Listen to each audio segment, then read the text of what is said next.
안녕하십니까? 러빙타임 새벽을 여는 예수 묵상 시간입니다. 오늘의 예수 묵상 범위는 창세기 49장 29절로부터 50장 14절까지의 말씀입니다. 오늘도 이 말씀 속에서 하루를 살아가는 데 필요한 영적인 힘을 얻게 되기를 간절히 소원합니다. 먼저 본문 말씀을 읽도록 하겠습니다. 그가 그들에게 명하여 이르되 내가 내 조상들에게로 돌아가리니 나를 햇사람 에브론의 밭에 있는 굴에 우리 선조와 함께 장사하라. 이 굴은 가나안 땅 마므레 앞 막벨라 밭에 있는 것이라.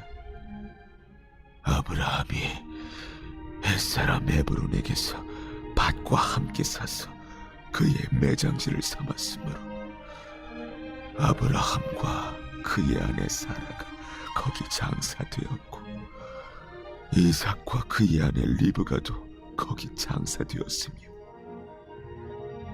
나도 레아를 그곳에 장사하였노라. 이 밭과 거기 있는 굴은 햇사람에게서 산 것이니라. 야곱이 아들에게 명하기를 마치고 그 발을 침상에 모으고 숨을 거두니 그의 백성에게로 돌아갔더라. 제50장 요셉이 그의 아버지 얼굴에 굽으려 울며 입맞추고 그 수종드는 의원에게 명하여 아버지의 몸을 향으로 처리하게 하매 의원이 이스라엘에게 그대로 하되 40일이 걸렸으니 향으로 처리하는 데는 이 날수가 걸림이며 애굽 사람들은 70일 동안 그를 위하여 곡하였더라. 곡하는 기한이 지나매 요셉이 바로의 궁에 말하여 이르되 내가 너희에게 은혜를 입었으면 원하건대 바로의 귀에 아뢰기를 우리 아버지가 나로 맹세하게 하여 이르되 내가 죽거든 가나안 땅에 내가 파놓은 묘실에 나를 장사하라 하였나니 나로 올라가서 아버지를 장사하게 하소서 내가 다시 오리이다 하라. 바로가 이르되 그가 내게 시킨 맹세대로 올라가서 내 아버지를 장사하라.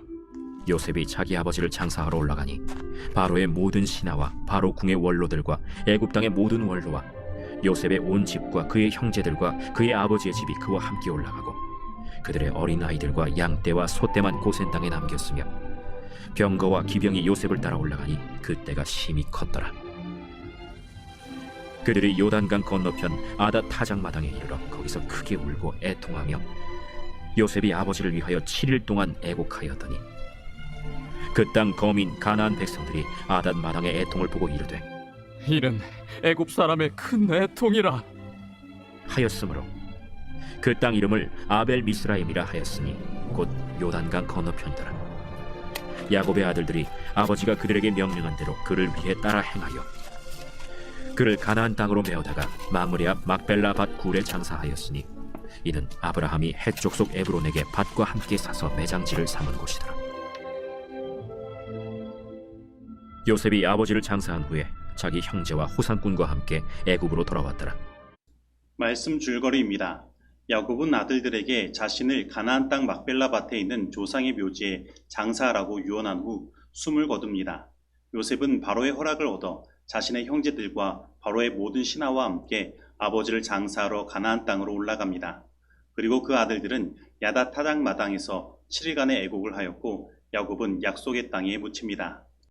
오늘 본문은 야곱의 마지막 유언으로 시작하여 그의 죽음 그리고 그의 장례식에 대하여 이야기하고 있습니다. 먼저 야곱의 유언을 살펴보면 야곱은 지난번에 요셉에게 약속을 얻어낸 것처럼 이제는 그 아들들을 모두 모아놓고 자신이 살아서는 가나안에 갈 수 없지만 죽어서는 반드시 그 조상들의 묘소가 있는 가나안 땅에 묻어달라고 요청하는 것입니다. 왜냐하면 그곳 가나안 땅은 하나님께서 그의 조상 아브라함부터 언약의 약속을 통하여 주신 땅이며 앞으로 그들이 다시 돌아가 그 후손들이 그곳을 그들의 유업으로 차지하여 생활할 것이기 때문입니다. 그래서 야곱은 자신이 죽더라도 하나님께서 약속하신 그 땅에 묻히길 원했으며 그 약속하신 땅에 가기를 원했던 것입니다. 그리고 이것은 그 아들들이 자신에게 해주기를 원하는 유일한 그의 유언인 것입니다. 저는 오늘 이 야곱의 유언을 통하여 오늘 내 자신의 소원이 무엇인가를 다시 한번 생각해 보게 됩니다. 만약에 내가 마지막 유언을 남긴다면 나에게 단 한 가지의 소원만을 이룰 수 있는 일들이 있다면 그것은 무엇이 될 것인가? 사실 하나님을 믿는 사람으로서 우리들의 유일한 소원이 있다면 그것은 야곱과 같이 저 영원한 하늘 가나안에 들어가는 것이 되어야 할 것입니다. 왜냐하면 만약에 이러한 것이 없다면 우리는 지금까지 그 하늘을 목표로 향해 달려왔기 때문에 오늘 우리들의 신앙생활은 아무런 유익이 없게 될 것이기 때문입니다. 그러므로 오늘 이 시간 다시 한번 하나님께서 우리들에게 약속하신 땅, 저 영원한 하늘 가나안을 바라보시고 진심으로 그 하나님 나라에 들어가기를 소원하게 되길 바랍니다. 이제 야곱은 그의 유언을 마치고 그의 기운이 지나여 그의 열조에게로 돌아갔습니다. 그리고 요셉을 비롯하여 그의 형제들은 그의 아버지를 위하여 애곡하였고 애굽 사람들도 70일 동안 애곡한 것입니다. 그런데 이 70일이라는 시간은 애굽에서 귀족이 죽으면 미이라를 만들었는데 그 미이라가 만들어진 데 걸리는 기간인 것입니다. 그래서 그 기간은 애굽에서의 장례 기간으로 그 가족들의 통곡의 기간이기도 한 것입니다.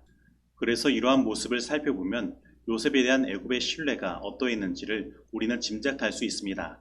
즉 요셉에 대한 신뢰와 존경심이 애굽 사람들에게 만연한 것입니다. 그래서 야곱의 죽음은 마치 국가적인 장례를 치르는 모습을 보인 것입니다. 그러면 요셉에 대한 이러한 애굽의 신뢰는 어떻게 쌓였습니까? 사실 이 신뢰를 쌓는 일에 여러 요소들이 있지만 그 중에 가장 중요한 요소는 요셉이 가진 하나님에 대한 신뢰심, 곧 믿음인 것입니다. 요셉은 그 하나님을 믿고 그 하나님에 대하여 신실하게 행한 것입니다. 그리고 이러한 그의 하나님에 대한 신실한 삶은 애굽이 그에 대한 신뢰를 쌓아갈 수 있는 기초가 된 것입니다. 그리고 이제 그 70일간의 그 아버지에 대한 애국의 기간이 끝난 뒤 그 아버지 야곱이 유언한 것을 이루기 위해 요셉은 바로를 찾아갑니다. 그러나 오늘 본문에서 요셉은 바로를 직접 아련하지 않고 바로의 궁에 가서 그 신하들에게 바로에게 청하여 그의 아버지가 자신에게 유언한 대로 가나안 땅에 가서 그를 장사하고 돌아오게 해달라고 요청하는 것입니다. 그리고 그가 이렇게 행한 이유는 장례기간 중에 있는 상주는 바로를 아련할 수 없다는 애굽의 법을 따른 것입니다. 그리고 바로는 이러한 요셉의 청을 허락함으로 그들이 가나안을 향해 나아가 장례를 치를 수 있도록 한 것입니다. 즉 야곱의 장례가 가나안에서 치러지고 그의 형제들이 다시 가나안 땅을 살아생전에 밟아볼 수 있는 기회를 얻었는데 이 기회는 모두 다 요셉을 통하여 이르러 온 것입니다. 즉 여태까지 이 애굽에서 보인 그 요셉의 신실함과 성실함이 그것을 가능하도록 만든 것입니다. 그리고 이것은 오늘 우리들이 하늘 가나안을 갈 수 있는 방법을 보여주는 것입니다. 그리고 하늘은 오늘 우리들의 신실함과 성실함 때문에 갈 수 있는 것이 아닙니다. 바로 요셉이 표상하고 있는 예수님의 그 신실함과 성실함 때문에 우리는 하늘 가나안에 갈 수 있는 것입니다. 그래서 이 애굽과 같은 세상이 아니라 하늘로 향하여 나아가는 삶을 살아가는 우리가 유일하게 의지할 대상은 예수 그리스도밖에 없는 것입니다. 그리고 이제 요셉은 그의 아버지를 장사하기 위하여 가나안을 향해 그의 형제들과 함께 떠납니다. 그리고 그 길을 애굽의 수많은 병거와 기병이 따라간 것입니다. 그리고 그 가나안을 향하여 나아가는 야곱의 장례일은 정말로 큰 때를 이루게 된 것입니다. 즉 우리는 이 장면을 통해 마치 출애굽의 경험이 미리 경험되는 예행 연습이 지금 야곱의 장례 행위를 통해 이루어지는 것을 볼 수 있는 것입니다. 그래서 이 야곱의 장례식은 단순한 슬픔으로 끝나는 장례식이 아닌 것입니다. 이 야곱의 장례식은 그의 아들들과 그의 가족들에게 다시 한번 가나안을 향한 그들의 마음을 다시 새롭게 하고 다시 이곳에 돌아올 것에 대한 분명한 소원을 갖게 만든 것입니다. 그리고 그러한 소원을 일으키게 하는 힘은 야곱의 유언에 있었던 것입니다. 우리는 이 세상을 살아가면서 나의 사랑하는 가족들과 친구들이 먼저 세상을 등지고 떠나는 일들을 경험하게 됩니다. 그래서 요셉과 그의 형제들과 같이 애곡하며 슬퍼하는 일들이 있는 것입니다. 그러나 우리의 장례식은 그렇게 슬퍼하는 것으로 끝나서는 안 됩니다. 우리는 그 장례식을 통하여 우리의 눈을 저 영원한 하늘로 향하도록 해야 하는 것입니다. 그리고 우리의 하늘로 향한 그 마음을 다시 새롭게 하고 굳게 해야 하는 것입니다. 왜냐하면 죽음 뒤에 야곱이 가나안을 향해 나아가게 된 것처럼 이 장례식 뒤에는 영원한 하늘이 기다리고 있기 때문입니다. 그래서 장례식은 우리가 하늘과 가장 가까움을 느낄 수 있는 시간입니다. 그리고 우리 하나님은 우리 인생 속에 찾아온 수많은 장래의 슬픔을 통해 우리들에게 저 영원한 하늘을 바라볼 수 있는 시간을 갖도록 하시는 것입니다. 그리고 그 슬픔이 더하여지면 더하여질수록 그 하늘을 향한 우리의 염원이 더욱더 커지게 되는 것입니다. 그러므로 오늘 나의 사랑하는 가족을 그리고 친구를 잃었다고 슬픔에만 너무 머물러 있지 마시기 바랍니다. 우리는 그 슬픔을 넘어 저 영원한 하늘을 바라보고 그 슬픔을 소망으로 바꿔야 하는 것입니다. 그래야 우리에게는 다시 만날 기약이 생기는 것입니다. 분명 그날에 잠을 자던 우리 가족들과 친구들의 무덤 문이 열릴 것입니다. 그리고 우리는 기쁨으로 재회하게 될 것입니다. 오늘 진정으로 그러한 소망이 우리 마음 가운데 가득하게 되기를 간절히 소원합니다. 성도의 죽는 것을 여호와께서 귀중히 보시는도다. 의인은 그 죽음에도 소망이 있느니라.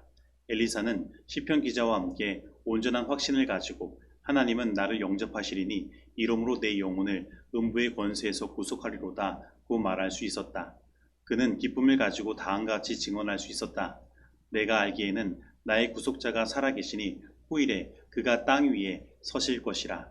나는 의로운 중에 주의 얼굴을 보리니 깰 때의 주의 형상으로 만족하리이다. 선지자와 왕 264페이지의 말씀입니다. 이제 적용하는 시간입니다. 오늘 나에게 유일한 소망이 있다면 그 소망은 무엇입니까?